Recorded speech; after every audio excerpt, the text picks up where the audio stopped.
Sky Space, the Royal Tantra on the Great Perfection of Bodhicitta. This is why holy ones who have knowledge, as soon as they see this space of certainty, attain transmission. They are the holy children of the victorious ones. The lion of speakers has won the war. He has overcome the four Maras. Do not seek for what is present.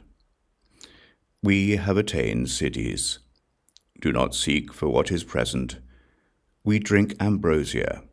We do not study what is present.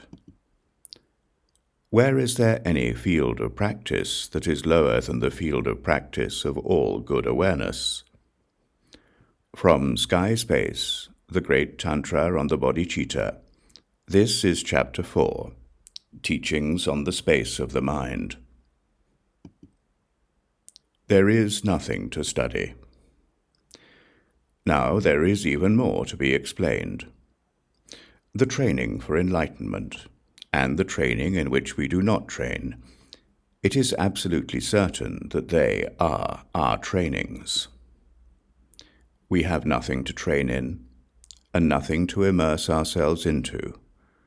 Our true minds are self-originating and uncontrived. As for this, it is the all-creating King, but there is definitely nothing to teach by saying this.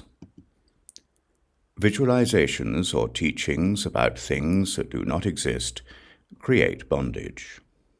Though we are not bound, we are tied into knots of bondage. The fields where we hunt are corrupt. We are simple and holy. Without bondage and without liberation, we are primordially present. We are going, so we determine everything to be poisonous, while from the beginning it has also been ambrosia. Thusness is the holiness of our own minds. It is beyond being a perspective on what is primordially present. From the primordial, our minds have had no birth or death. From the beginning, we have had nothing to visualize in our minds. From the beginning, there has been no family or lineage in our minds. From the beginning, our minds have had no color.